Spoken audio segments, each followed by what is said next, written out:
Kia ora koutou and welcome to Full Credit. I am always Ella Soper and with me, also as always, is Les Elder. How is Nelson, Les? It is so beautiful. That's the first time I've actually been down to Nelson, and it was stunning. It started off quite cold, but then the day just turned amazing. It was really hot in the end. That's always the way when you head down to the South Island. We used to get there every time playing Canterbury and be like, oh, good, a nice overcast day. But by the time you get to kick off, it burns right off and you're all cooking. But no, it looked beautiful. Fantastic to have it in a different spot, hey? Hey, and a mention to Matatu and Tasman Rugby Union. They turned it on. That was the best crowd that I have been a part of on game day in the last 3 weeks. And it's because of that really intimate location. The crowd's right there. You feel like you can touch the players. They had a game of three halves with three under 13 girls rugby teams and all their families there. They went hard on the VIP areas, the food caravans. They did such a good job of putting on a day for the girls. And a shout out to the Whakatu Girls Rugby Trust who are down in that area. Lovely Kelly who runs that crew. And they do some awesome stuff activating school, like girls rugby in the region because, you know, Nelson's a small place and they need to have that love and that support doing things there. And I know they did a lot of activations and Matatu worked in with them. You know, they were like playing touch against players during the week and the girls just had access. And, you know, to be fair to Matatu, I think they do that beautifully. Actually, a lot of the time they set a standard in terms of that getting out and getting into community. Yeah, they definitely do. It was really cool. And even the signing afterwards, all the kids were out on the park, girls and boys. And even the Blues had all their memorabilia. They were giving out badges with their names on it. So both those clubs are probably leading the way in that space, I would say. Matatu in particular. Oh, right. And they led the way as well in terms of the games that were played over the weekend because, my goodness, the tempo, the pace, the excitement that was attached to that first one, everyone was hanging out for it because it was the top of the table clash. Everyone was hanging out with it for it. So I said it actually started 2 hours earlier than it did. Sorry, team. Did that on our preview. Whoopsie. But when it did finally kick off, an interesting game. Just 7 points at the break. It was, 7-14 at halftime before the Blues pulled away 28-7, the final score there. What was your impression of that match, Les?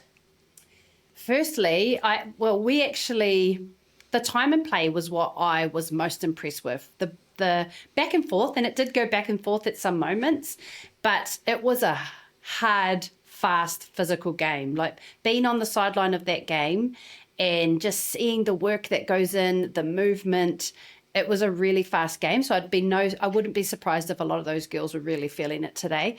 And for that first half, very entertaining. What was it, 14-7 at the half, I think you said. So it was really entertaining. I probably didn't think it would blow out the way it did in the end there. But when you've got 70% of the possession, the points are probably going to reflect that, and that's what happened for the Blues. I mean, look, Matatu spoke a lot during the week about their emphasis being really heavy on defence because they knew they had to try and contain the Blues, right, and all that firepower they had.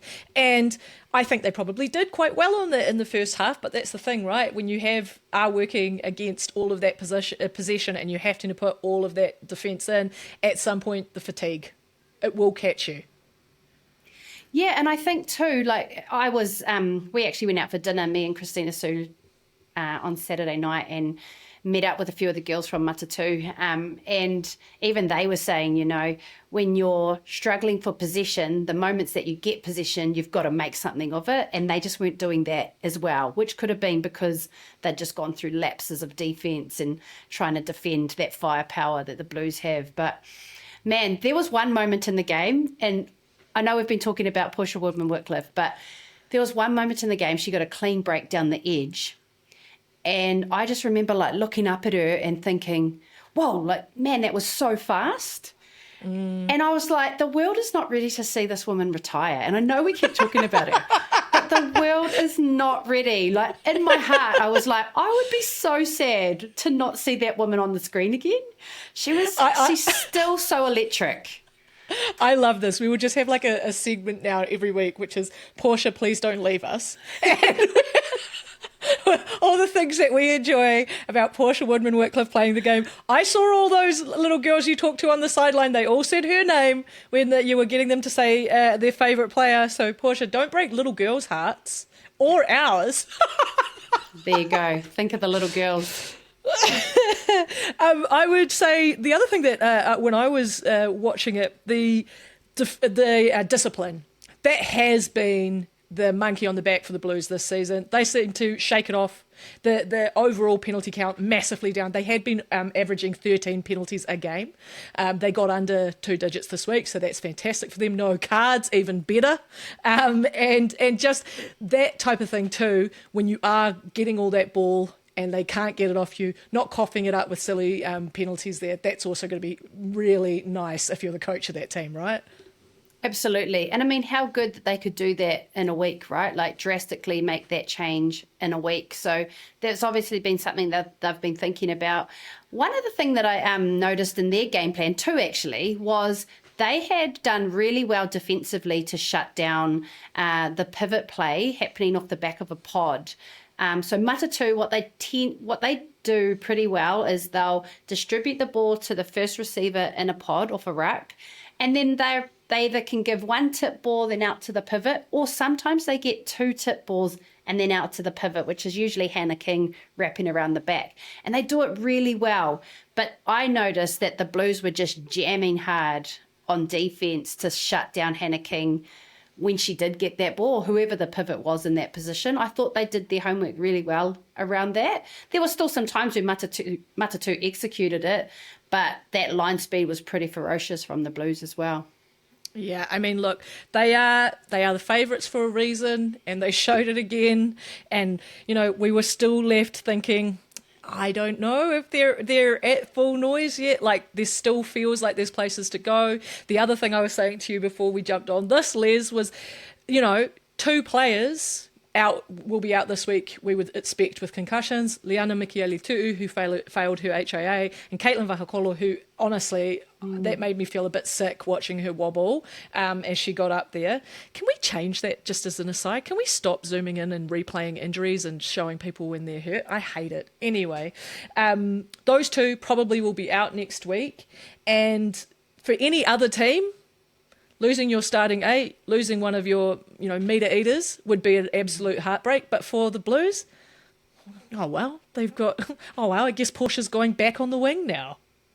Yeah, well, they've got the option to bring either Kerry Johnson in straight onto the wing, or they might push Portia back out there and Patricia Malay-Paul starts at centre. So they've got options, They can even go push Sylvia to centre, Ruahei to second, and bring Duffy back to first. So they've got options. Losing Liana's going to be massive, and so I hope she's all good as well. But I don't know if you guys noticed, and it could have been tactical, I'm not too sure, but at the end of the game, with like seconds to play, would have been less than a minute, Sylvia Brunt actually returned to the field, and Mama Vaipulu went off for an HIA. So yeah, we're yet to find out. Yeah, we'll soon find out, I guess, as the week unravels, where the status of each of those girls are. But I hope they're all good. Yeah. Everybody look after your heads, please. That's where your personality lives. And, you can hobble around on broken knees when you're old, but we need you to still be your beautiful, sassy self. So please look after your brains. All right, other game. Manawa-Paua. Okay, it was 24-0 at halftime. And then it was 46-7 at full time. And it is a Paua fan speaking to a Manawa fan, so we have very different opinions of how happy we are about outcomes here. All I will say is, unfortunately, I was pretty spot on when it came to that final score. I think I said 48-17 to you, so I was pretty close. But what I will say is I will be replaying that opening 20 over and over again in my head, because we easily left 2-3 tries just going begging in that opening stanza. Yeah, I mean, I'm so stoked that the Manawa got a win, and a convincing win, and they got the bonus points from it. I'm stoked that their attack shape is really starting to find Like there were some real good moments of that game. The offloading and support play from Manawa was really exciting. But I couldn't help but just be like, oh, the poor Paua. Like I do have this soft spot for them. And I think too, no one wants to see a result like that in this competition. It's not why this competition is here. And so I really feel for those girls. Three losses now, and big ones, big losses, and hard to really pinpoint what are the fixes, what do you do, because there's such a lot there. But I think we should give our audience a bit of context around how many full-time athletes, and we're spitballing a bit here, but how many full-time athletes are in the Paua in comparison? So just, I know for the Blues and the Matatu, just because I covered their game on the weekend, the Blues have 16 past or current Black Ferns compared to the 12 past or current that were in Matatu. So those two teams from the 23s named on Saturday, that's where their numbers stack up.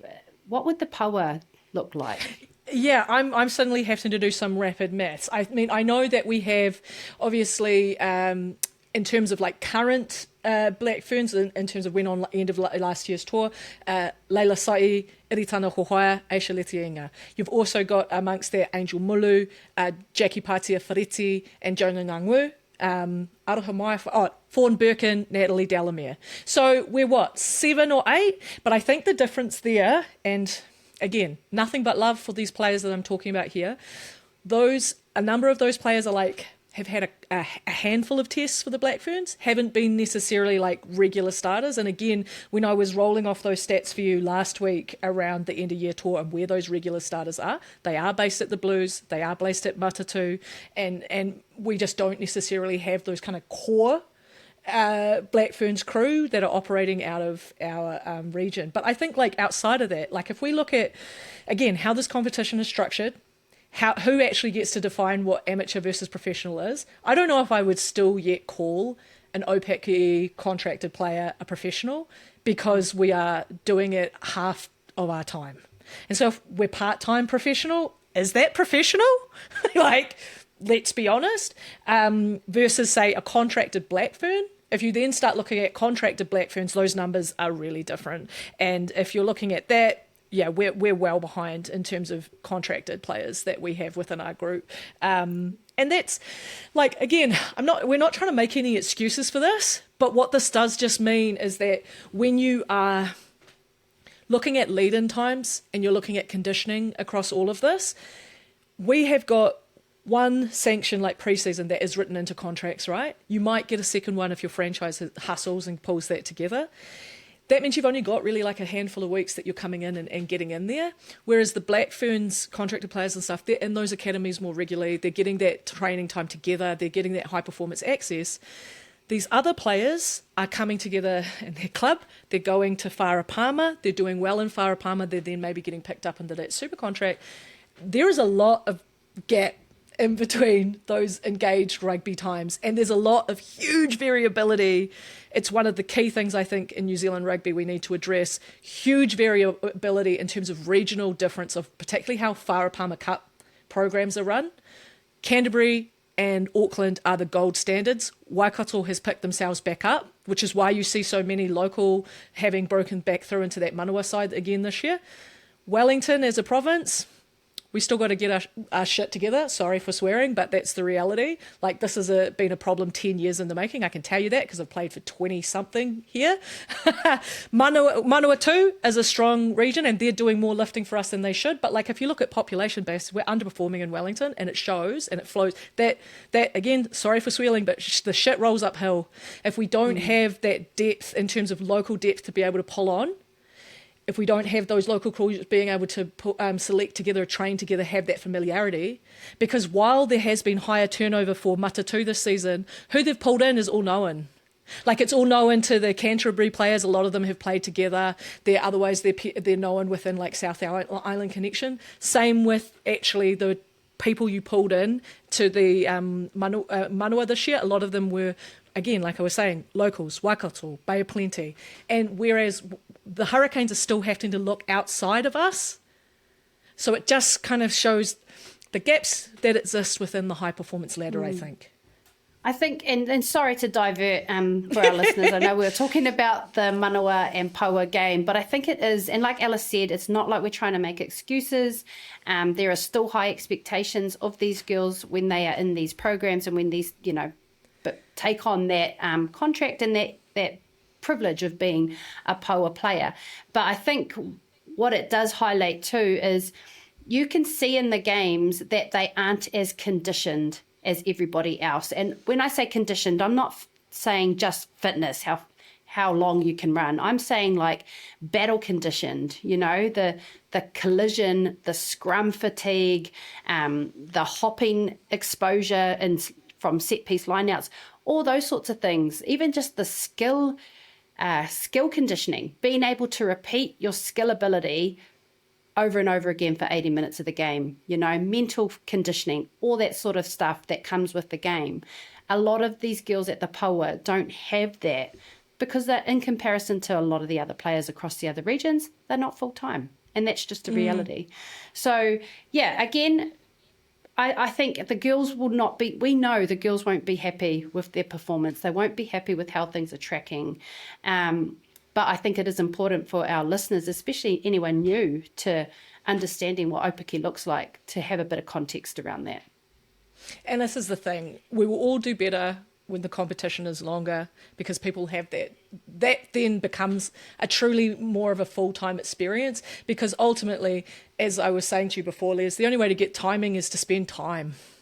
You have to have that time together, particularly when we're talking about yes, the timing of the running lines that the backs will do on their launch plays, that is all just reps. And the same when it comes to scrums and lineouts, repetition. If you have those opportunities to work together a lot, like I can tell you between season 1 and season 5 that I played in the FPC, how much easier it became to throw to Jonah Nangwu. We had an understanding. She knew where my range was, where I felt good. I knew how she moved. I knew what her tells were. Those type of things you just get from playing together for a long time. And we don't have that. None of us do. But some of us have less of it leading in. In terms of the game as well, I would say too, we had another late change that disrupted the flow for the Paua because Angel Mulu was a late pull, which is a real shame because she was a standout for them last week. Having said that, the scrums were a lot better.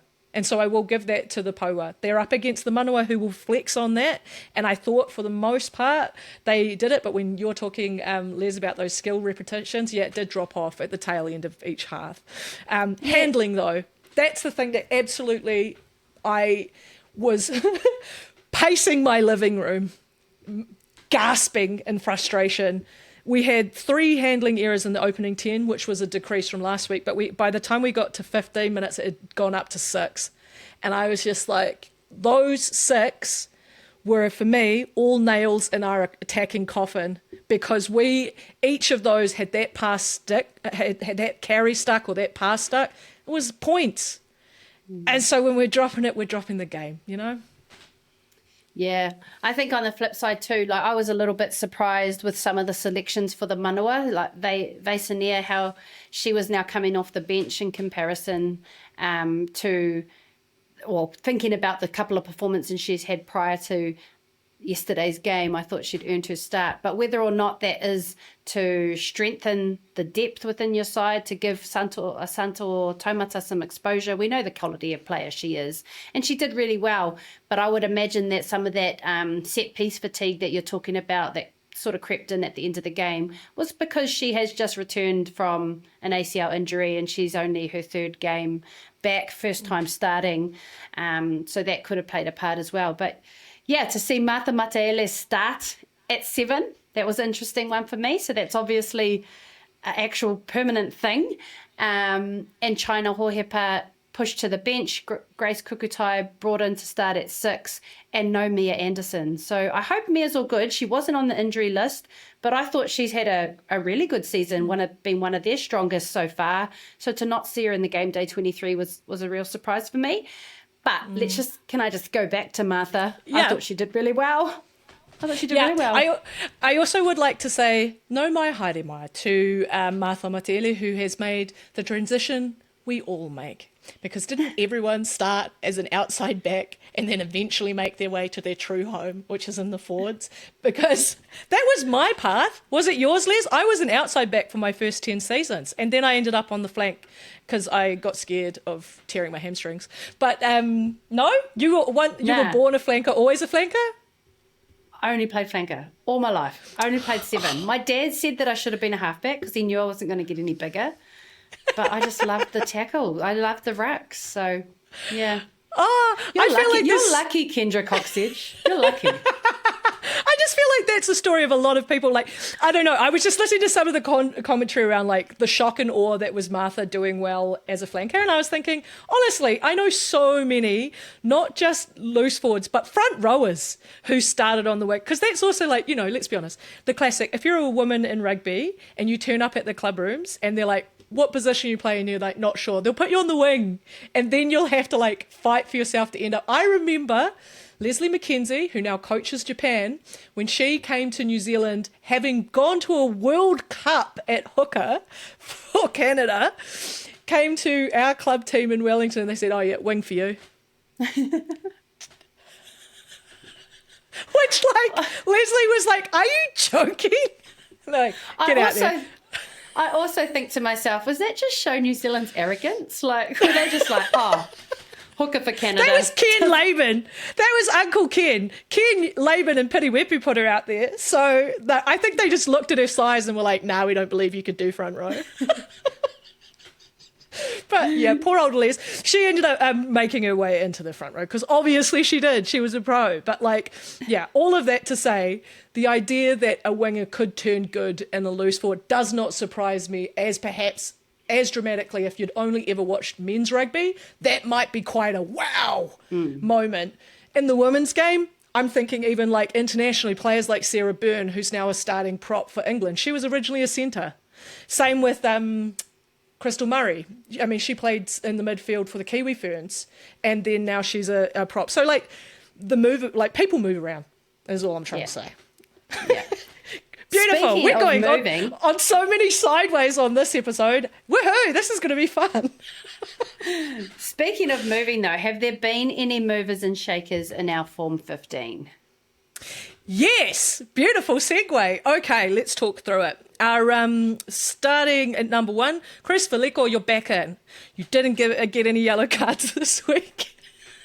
So you're back in my good book. No, look, I thought her and actually our hooker of the week, Atlanta Lolo here, so busy. Atlanta, at one point I was like, is she taking every second carry? Like she was touching that her edge running, she was there all the time. She had something to prove against Matatu, and did she ever? And then to round it out though, we said Santo Taumata. She was our number 3. I did want to give the special mention though to Sinia Mahutariki Whakalilo because she was noticeable when she came on. When I'm saying the Poa scrums improved, they did until she got on the field. She's one of our best tight heads in the country at the moment, honestly.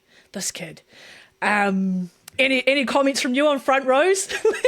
Yeah, I was blown away by Atlanta Lolo here. I thought she had an outstanding game, and when we're commentating those games for Sky, we get asked as commentators who we think is someone we'd like to talk to, and she was the first name. I was like, I want to talk to Atlanta Lolo here, which surprisingly it was her first interview, so you could tell she was nervous, but she did really well. And I actually loved, because I did say to her, you're coming back to your home province, where it all started, up against your mentor, I guess, in Georgia Ponsonby, and the coach that has pushed her along her career in Whitney Hansen. And what her response to that was just so genuine, and I really loved that she acknowledged the great people down at Matatu, and obviously they've had an impact in her life, and she really made mention of that. So I thought that was really cool. But by giving the best way that she could show them respect, right, was going at them and making life hell for them, and she did that. So I thought she had a great game. I mean, the thing to remember is, okay, we just spent all that time speaking about Martha Matiili. Remember that Martha and Atlanta are sisters, and that they actually have 2 younger sisters, apparently. So can we just get more? Like, more! We want more Lolo hairs. Get up here. We're ready for you. And it's just so exciting to see, Atlanta come good. I remember, like, this would have been 4 years ago now. It was Steph Te Haere Fox who was like, I said, who's a player to watch out of your Canterbury team? She said, Atlanta Lolo here. She was like, this kid, she's got something in her. And that was an exciting matchup to watch because she was up against Georgia, who, let's be honest, that's who she's fighting for start in the Black Ferns team. So she would have wanted to make a point, and I think she did. Yeah, she was great. Yeah. We're going with the Blues pairing and the locks because Maiores and Mama Vaipulu, like, at the moment, they are my favourite. That's my very in-depth analysis. Yeah, I mean, I think it's too, they are locks with X Factor. Like that, and I mean, it's the Blues. It should be just called the X Factor. That team is full of X Factor. But they are two locks that they do all their core roles really well, plus some. And I think that's what's differentiating them at the moment.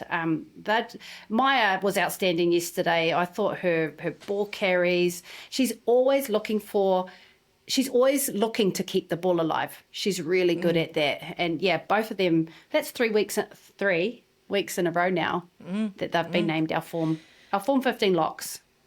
Shout out to Charmaine Smith, who annoyed me so much when I was watching the Paua Manawa game, so she must have been doing a good job. Oh my gosh. You know what? We have to, it's been all over social media, Mainsy, so we are going to talk about this, you're obviously not just annoying Alice. You're annoying some people at the Blues too, because you were caught on camera pushing their captain around, not once, but 3 times in the back as she was retrieving. And I just watched that and I couldn't stop laughing. Just because I know Mains and I know the niggle that she brings, that's part of her game. But I also did think Maya did really well to just kind of get pushed and carry on running. So I know, I was like, this is classic old dog tricks, right? I was like, look at this. She's saying, don't you get too far ahead of me, young one, so I'm going to give you a clip. Okay, blind side flanker this week, Alana Bremner. She's been a good grinder for the Matatu there. I like watching her play. But number 7 is hard to pick, Liz. There's like, at the moment, a queue of people that we could put in there. I mean, again, Eleanor Plumking, one of the only bright spots for me in my Paua performance. Like her explosion, like when she's carrying that ball, but also she's everywhere. She's everywhere I needed to be. Her work rate is unreal. The touches from Dejan Brown this week, like that little offload that she gave to Sylvia for the first try. Like, are you joking? That was so slick. She was really, really sharp. I think in the end, though, we gave it to Martha Matieli, though, because this is only her second game at this level, and her stats were unreal. Yeah, and I think the noticeable difference with Martha is, and because she was a former winger, she's a former outside back, is her explosion, like her off-the-mark speed in the close contact carries. So she was able to generate such force and power to get her over the gain line in every carry that she made. It was the noticeable thing for me, that speed injection. She almost looked faster than everybody else in the Manawa team.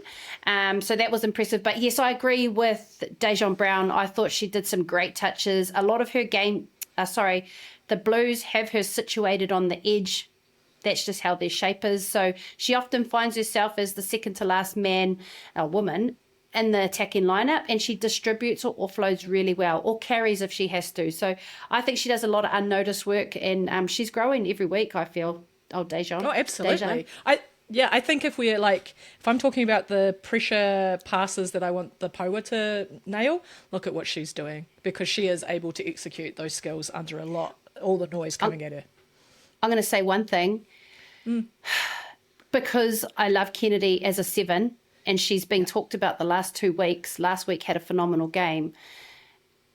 Why is she playing 8? I didn't like it. She is playing some of her best rugby that I've seen her play, and we need her firing for later in the year. I know that the moment is now, and they need to focus on the now, but I hope that she's not being put into a position to fill a gap that someone else isn't filling, where I would argue that Mia Anderson is definitely doing her job as an 8. So, I just... Or even China Hohepa.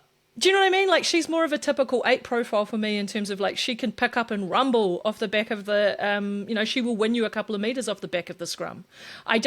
Kennedy, like you say, she is, so hot at 7 right now. She's not going to get to play 8 for New Zealand. Let her play 7, let her play it well, and let, other people fill in around her. But she's such a team player that I'm sure she would be the first to put her hand up to do what she sees as right for the overall. But yeah. Kennedy, be selfish. Be selfish, Kennedy. Yes. Okay, number 8 then. Because I don't love Kennedy there, I'm giving it to Kaipō Olsen-Baker this week. Yeah, and I mean, she had a really good game.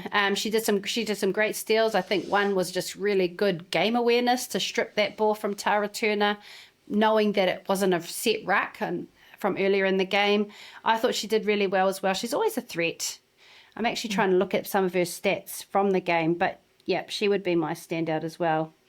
9 carries, so she was busy on attack. 23 tackles made at 92%. Sorry, looking at the top of my head. So yeah, she did well. Yeah, she did. And as we said before, hope that Liana Mikieletu is all good, because she obviously had to go off, so we'll be keeping eyes out on her there, and we'll be keeping an eye on how the Blues end up reshuffling their back row for next week. Going to the back line, though, I'm going breaking news. We're breaking away from the Matatu pivot combo, which we have had up until this point, of Maya Joseph and Hannah King, and instead welcome Tara Turner and Ruahei Demont. Tell me about those two. Yeah, Tara was awesome. Like, how many line breaks did she get? She was great 5. at the back of the 5 line breaks. And that was just great awareness around the ruck, just picking the ball up, seeing a small space and darting for it. But she often had to do a lot of work post that initial break, right? She would have had a second defender to beat, which she did pretty well. I thought for a couple of bits there, oh gosh, this girl's going to get caught at the back of those rucks, because she was caught a couple of times, like, oh, who am I passing this to? And I think if the Matatu had a better ruck defence, or their first defender of the ruck, if they did better there, they could have probably put more pressure on Tara. But she did really well, and she was unreal in those line breaks, and it actually created a lot of their momentum. It's been interesting to watch her as a player develop, because she's kind of been floating around for a wee while now. Like, she's been playing for, which is crazy because she's so young, but she's been playing for the, Northland Cody for a while now. I think she was originally a fullback for them. Then she might have played some time on the wing, and then she's kind of like now is settled into the 9. So she's one that's kind of been floating around to find her position. And I feel like 9 is really it. She's doing some great stuff there. And, a lot of people would have been talking about the matchup between Kalia Awa and Maya Joseph, but really Tara Turner snaked in. And away she went. But for me as well, that was another head-to-head. That was the head-to-head we laid out between Hannah King and Ruahei Demont. And Lou just showed her class, right? Yeah, and that's it. Just class. She's classy, man. She's so good, Lou. She's in good form. I've always loved watching Lou play. And it's not to say that Hannah had a bad game, because I thought Hannah did some really good stuff as well, and is playing really well. But Lou, yeah, she definitely stood out a bit more and was just able to unleash her backs really well. Just that it's I think is the edge is the experience. Lou at the moment just seems like she has a lot of time that she's playing with. And that's because she seems to see things in motion maybe 1 or 2 phases before the rest of us. And that's what you want from your number 10. So she was great there. Outside her, we're keeping running with the Blues, because at 12 this week, it's Sylvia Brunt.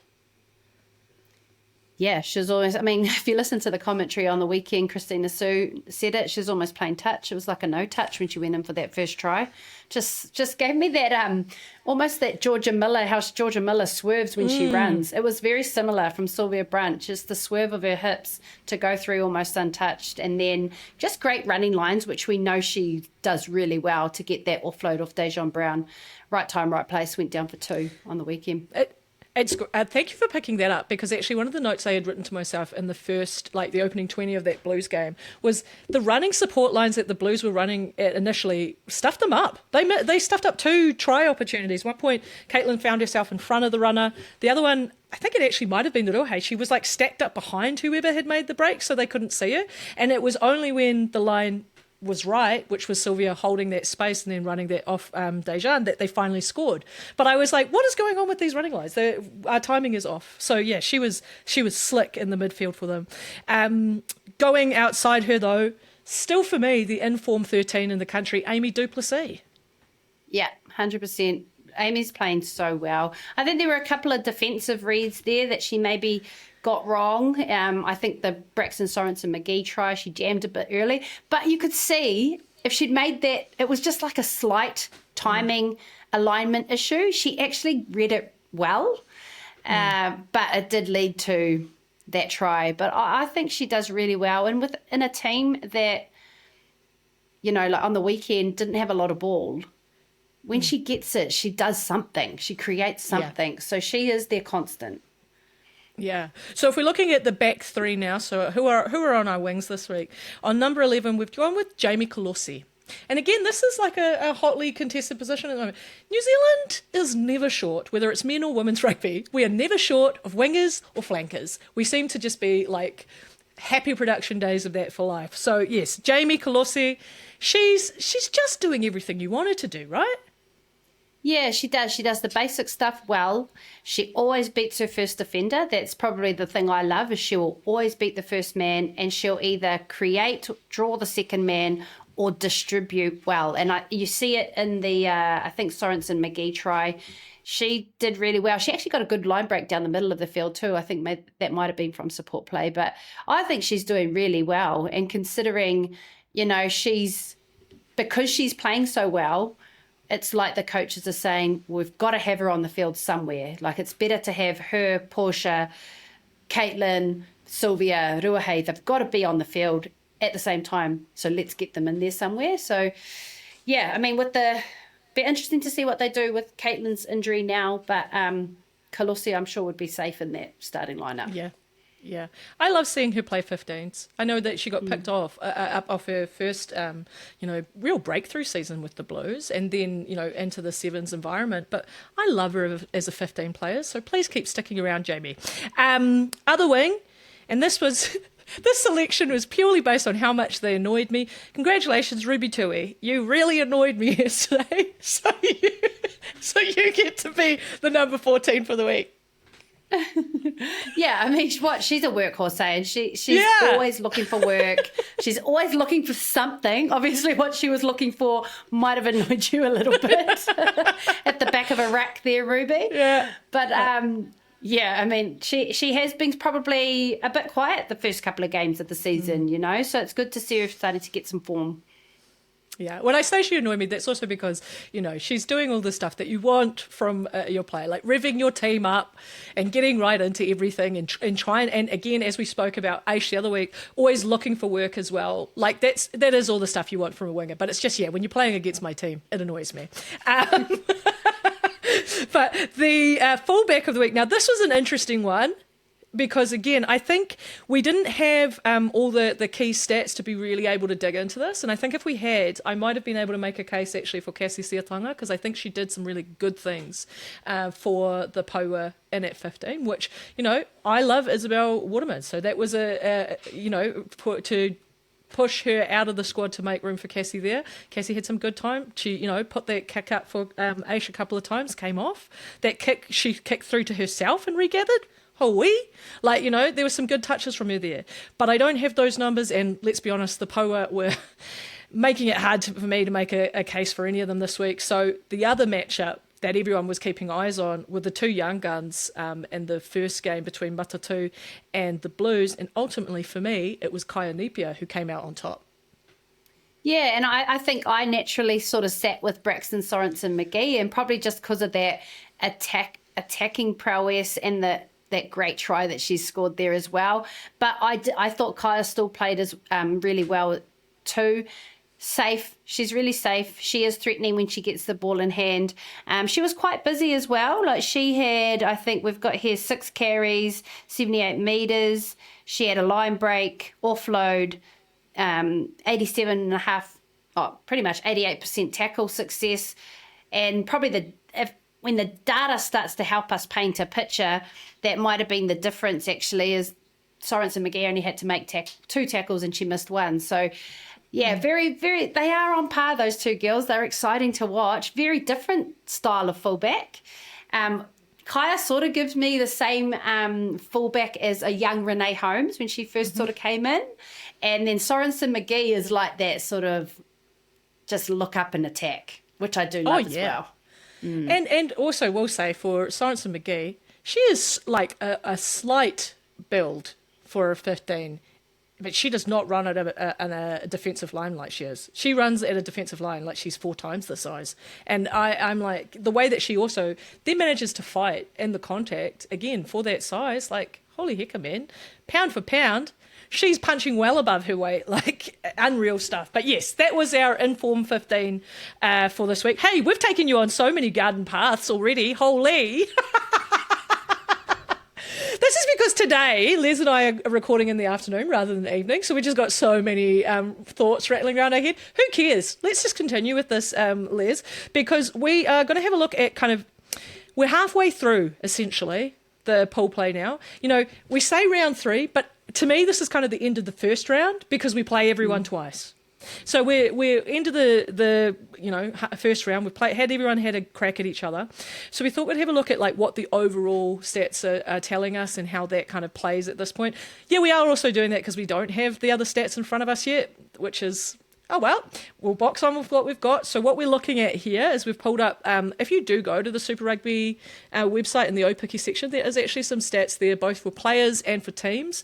So we're having a look at the aggregate at the top. That just tells us some key numbers there. So I think starting with, let's have a look at the clean breaks. So currently, Blues are top of the pops there.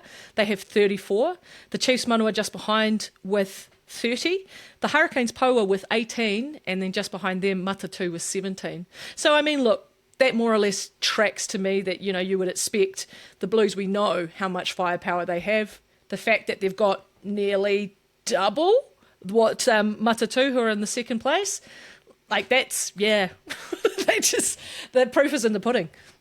It is, and it is slightly surprising because, in one way, because I would have said that up until yesterday, the Matatu attack had probably been one of the cleanest, most structured, but also nicest to watch attack in the competition so far. But to see they only got 17 line breaks from their attack so far, shows that they're just missing something, right? And then when you think about the top two there, the Chiefs and the Blues with 34 and 30 breaks, they've both got 15 tries apiece. So more line breaks, more tries. And those two teams are capitalising off their line breaks a lot better than, well, they're creating line breaks and then capitalising off them. If we look kind of in a stat that to me mirrors the other one, which is defenders beaten, if you look through the teams on that, Blues women at the moment, 113, next to Chiefs Manawa with 98, the next to the Poa with 75, and then again, well behind, Matatu 52. So what, for me as a Hurricanes Poa fan, this feels like, yeah, that feels about right. We are actually breaking the line, well, we are actually beating people, but we're not able to get that second pass to stick. We're not able to then hold on to the ball on a pass. We're not able then to not be turned over and be isolated. So to me, that says, hey, there are some great people out there that are putting in the work, but maybe our support line just isn't there. Which comes back to our point earlier, right, of that whole conditioning piece. Like that's that part sort of showing itself unravel is if you're not conditioned and you're not reading the play and you're not able to get those timings right and things like that, you're a bit off the punch. So, yeah, it's unfortunate. Yeah. But again, interesting that Matatu, like the defenders beating, is lower down on those stats. And I know you and I have spoken about this before, like the style of play that Matatu has, a lot of it is wrap around manipulating space, creating it on the edge. It's not about punching. Because if you look at all the other teams, they would probably say, yeah, it's, you know, edge to edge, but it's also punch up the middle.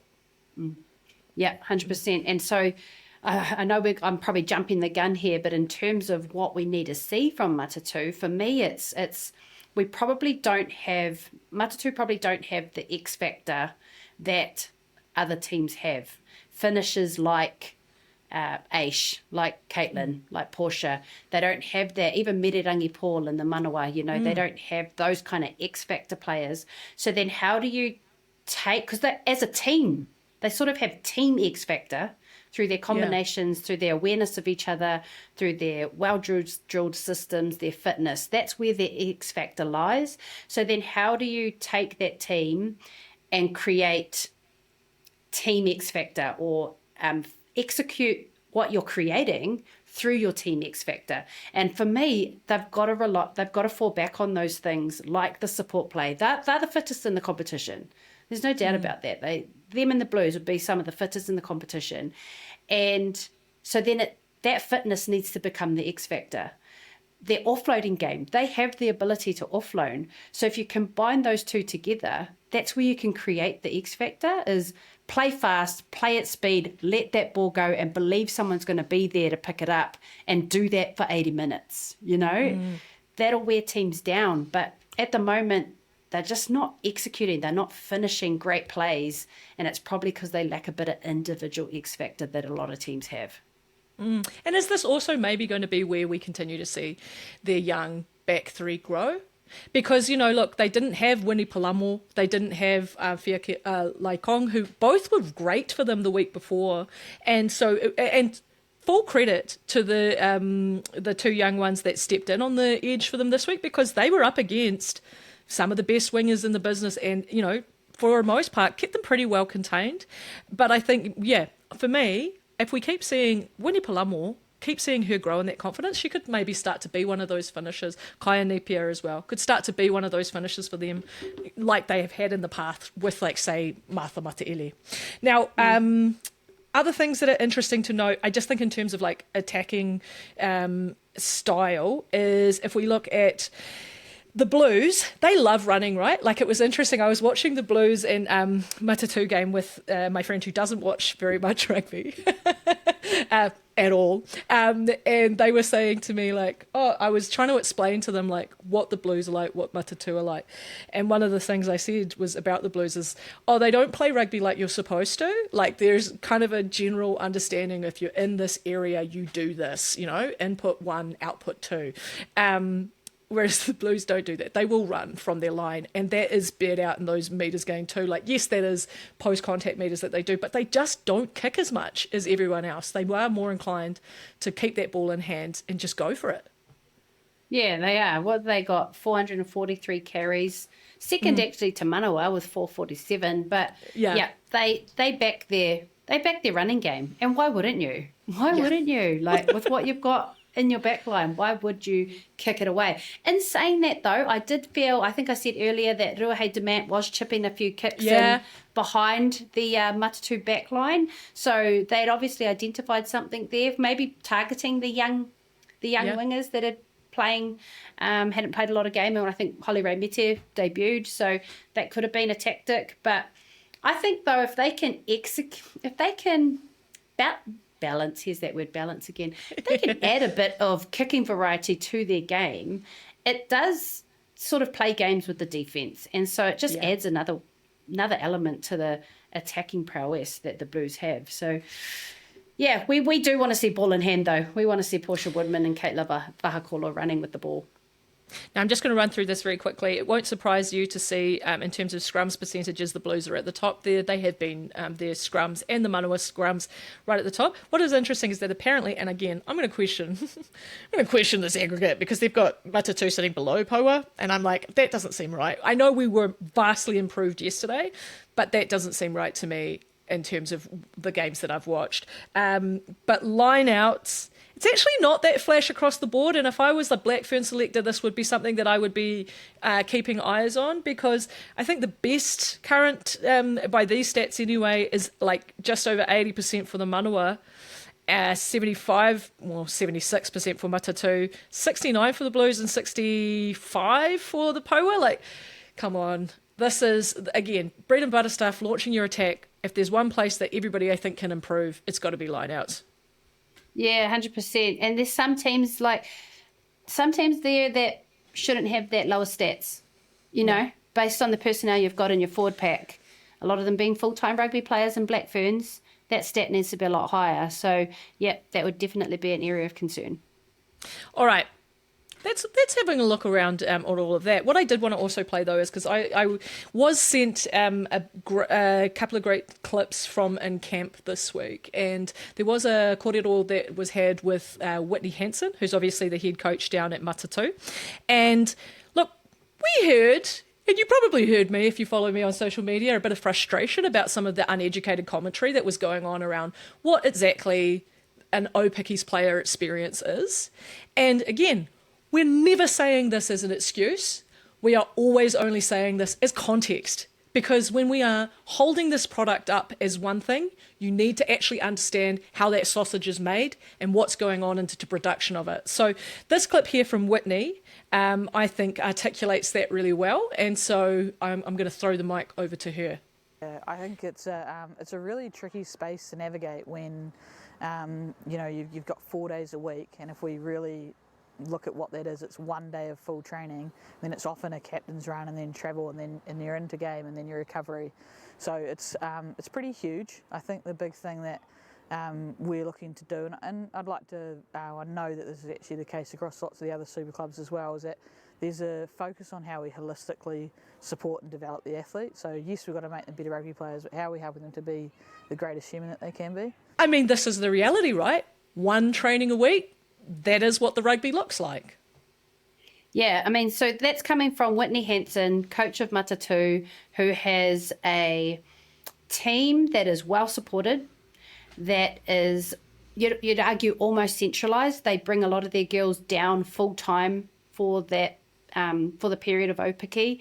But she is saying, like, logistically, we really only get 1 day a week to train. They arrive on a Thursday and they get into training. Friday is a captain's run. Saturday, captain's run / travel day. Saturday is game day. Sunday, they review and travel home. Like, that's less rugby than FPC. That's less rugby or time together than club almost, like that's really tough. And it's good context, I think, for everybody to have when they are unpacking and picking at Aupiki teams and at players, because they're putting on this display of rugby with 1 training day. So you could look at it, and you could look at it 2 ways, right? Like, that's not too bad. That's pretty good. Or that's reflective of what we're seeing on our tallies. Yeah, I mean, I think the thing with all of it too is just how it plays back into that key stat that I love to track season to season, which is around retention rates. Because I think when we are dealing with short lead-in and short time together on the grass, those retention rates of your player base start to be really important. And so when you look at like this, the retention this season, the team that tops it was the Blues. They held on to 70% of their squad this year from last year's team. The Manua, they held on to 67% of their squad. The Paua, only 55. The Matatu, 63. But I would say a number of those were calling Canterbury players home, because you had the likes of Hannah King return from the Paua, and same with Thea Leikong, also come back to her Canterbury setup. So, you start to see that time that players have spent together season on season now starts to matter in terms of those combinations. And something that you were picked up, I remember back in the preview, Les, was also the impact that the turnover in coaches has on that factor too, right? Yeah, absolutely. And I think off camera, me and you spoke a little bit about this, and you raised a good point of you're probably seeing comfortable coaches who are well versed in this competition, who know the competition and have done their trial and error in the earlier years of it, have learnt their lessons, and now they know what works in this competition with that 4-day turnaround of being together. In comparison to a couple of new coaches who are experimenting with probably, I think I did an interview with Dwayne Sweeney in the earlier games, I think their first game against Matatu, and he said, with any new setup, there's going to be teething issues. So that was an insight into they've had some stuff to figure out. We're seeing in his changing lineup each week that he's also probably figuring out his team. What are the best combinations? Who are my players? What actually makes them tip? How do they perform? Those sorts of things. And you're not getting that with these top teams, Matatu and Blues, who have had less retention or less turnover, I should say, in coaching. Yeah, and because this is the thing, yes, Fussy has been around the Hurricanes Poa as an assistant. This is his first time running the tiller. And then Emma Jensen was there last year as well. Again, second season now as an assistant. We've got a different forwards coach, and it shows. So, like this is the different pieces coming together. And I think if you were to, I can probably go and have the conversation with both Fussy and EJ, and what they'd tell you though is that they are actually trying to do now in year 4 what the other team started in year 1. Which is really trying to grow their local talent as much as they can, trying to build the depth within the region so we don't have to keep pulling people from outside. And it's like, yeah, that's great and will probably pay off in 2 to 3 seasons like we're seeing it has now for the other teams, So I just think with all of that in mind, and now knowing that we have one training a week really to try and fix what we might have had from last week, what are you prioritising if you're each of the head coaches, Les? What do you reckon? If you're the Blues, what are you telling your team this week? Oh, do they need to prioritise anything? Like, they're doing pretty good. Lineouts, maybe. Lineouts, maybe? Yes. I don't, yeah. I actually have here a note. Everyone, lineouts. So that's across the whole competition. For the Blues, I really think it's just about, like, touch it, like finesse. Just putting the polish on what is already pretty amazing. That's probably what I'd say to them. I would still love to see some play through the middle, like some big carry power plays through the middle from the big gamers like Moi Moi and Michaela too, because I do think those girls have probably been a little bit quiet and from what we're used to. But I would say it's just adding the polish. I'll leave a couple here for you. I think I've already talked about Matatu. Mine was about that, again, the execution and finishing and how do they create that X factor through their team strengths. Mm-hmm. I think what about you? For the Manawa, I almost think it's like lock in who your team sheet is and get them to have some consistency there, because I think we've seen probably week on week the most changes and who they've kind of laid out there. There's been a lot of run through. I feel like, okay, you've spent round 1, as I unofficially calling it, you've spent round 1 getting to know your combinations, now lock into them.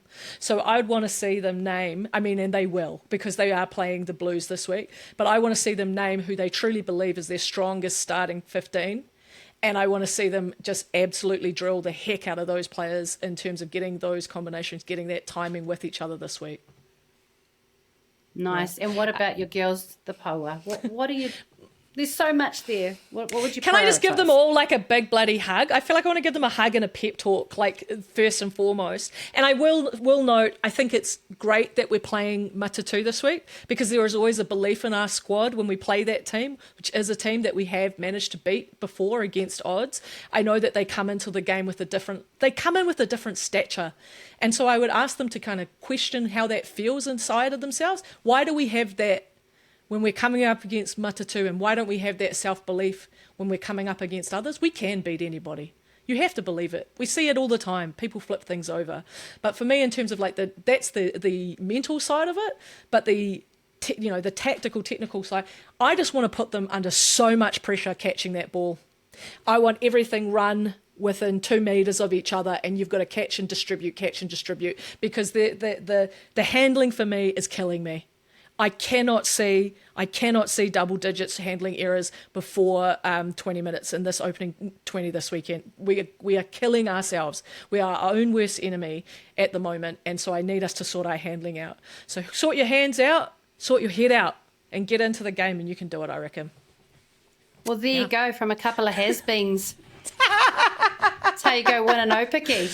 Yeah, because Alice definitely knows, because she played all those Aupiki games. No, but I just feel like it reminds me of when we, used to run out against the Blue, like the Storm back in the day. Wellington had way too much reverence for the Storm. We gave them we started putting them on pedestals in a certain way that we didn't expect to beat them. And it's like, nah, stuff that. You can. And it's the kind of same with this. Stop treating the Blues and the Manawa with all of that respect, and then back yourself against Matatu. You've got to bring that head game against everyone, because if you think you can beat Matatu, and Matatu are number two in this comp, you've got to believe you can do it with everyone. But man, this has been a long episode, so thank you for sticking with us. Absolutely. We've dived into a lot of things here. Hope you've enjoyed it, though. Yeah, we had fun. We always do. Hey, thanks so much, Les. I look forward to seeing you next week. See you guys. See everyone.